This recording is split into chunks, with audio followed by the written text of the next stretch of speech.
Сәлем достар, физика пәнінен ұлттық бірыңғай тестілеуге дайындығымызды ары қарай жалғастырамыз. Үшінші варианттың 14-ші тапсырмасы. Берілгені мынандай, нүктелік зарядтың электр өріс кернеулігінің формуласын тап депті. Енді сіздер білесіздер, жалпы түрде электр өріс кернеулігі дегеніміз ол осы өрістегі күштің зарядқа қатынасы. Және Кулонның формуласы бойынша F дегеніміз K Q1 Q2 бөлінген R квадрат болады.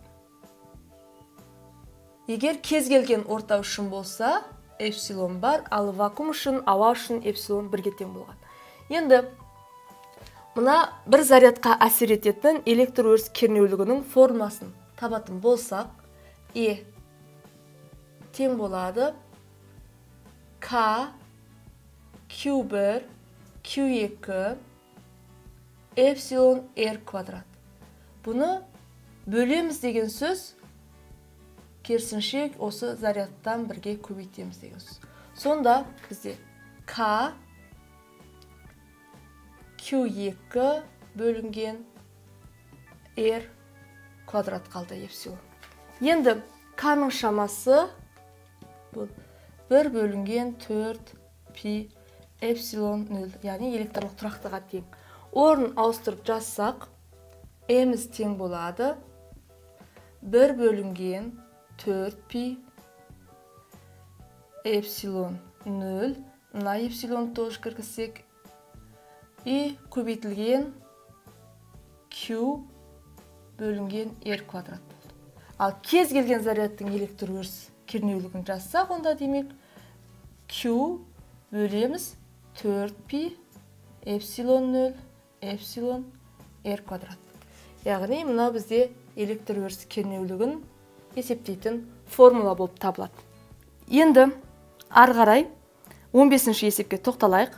Дихан дейді 56 тонна картоп өнімін алды. Егер үйілген картоптың тығыздығы 700 кг метр куб болса, бұл картопты тасу үшін көлемі 4 метр куб автокөлік неше рейс жасайды? 15-ші есеп.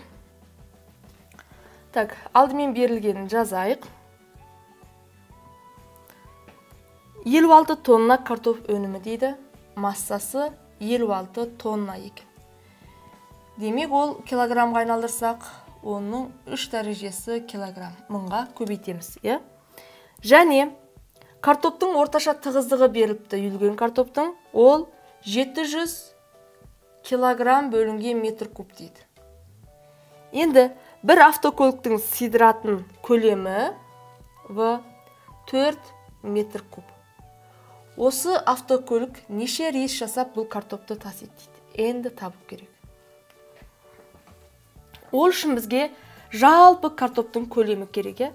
Жалпы картоптың көлемін біз М-ді роға бөлу арқылы табамыз. Ал осы жалпы картоптың көлемін жаңағы көлігіміз өзінің 4 метр куб көлемі бар, қанша рет рейс жасау арқылы табады. Яғни В-ны Н-ға көбейтеміз деген сөз. Онда осы жерден N-ді түрлендіріп алайық. N-ді тапсақ, онда массаны мына тығыздық пен көлемнің көбейтіндісіне бөлу керек болады.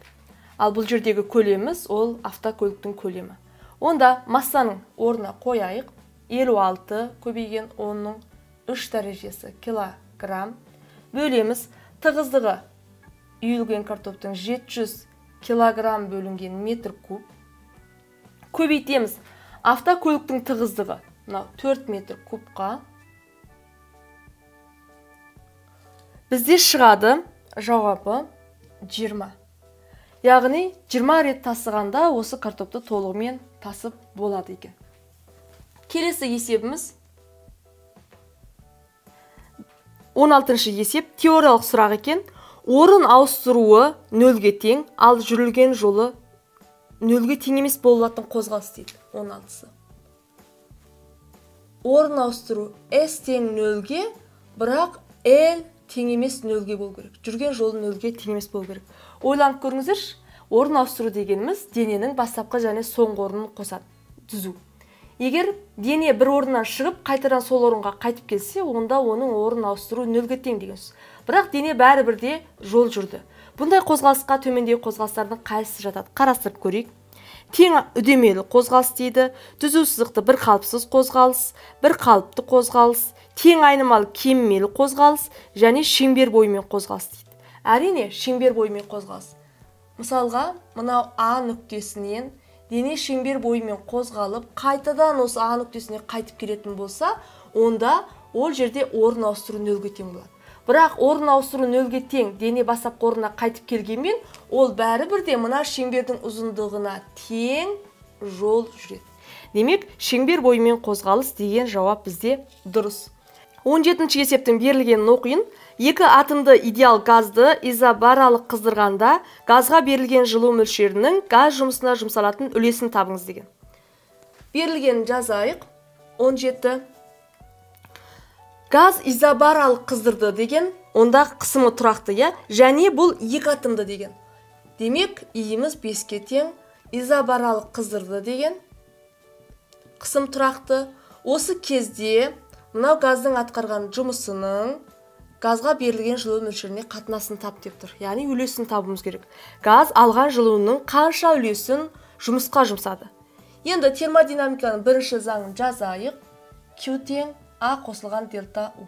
Яғни газға берілген жылу оның жұмыс жасауына және оның ішкі энергиясын өзгертуге кетеді.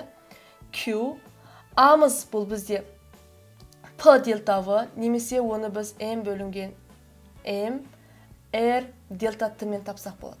Және ішкі энергияның өзгерісі екі атомды газ үшін 2-ден 5 M бөлінген M R дельта T болады.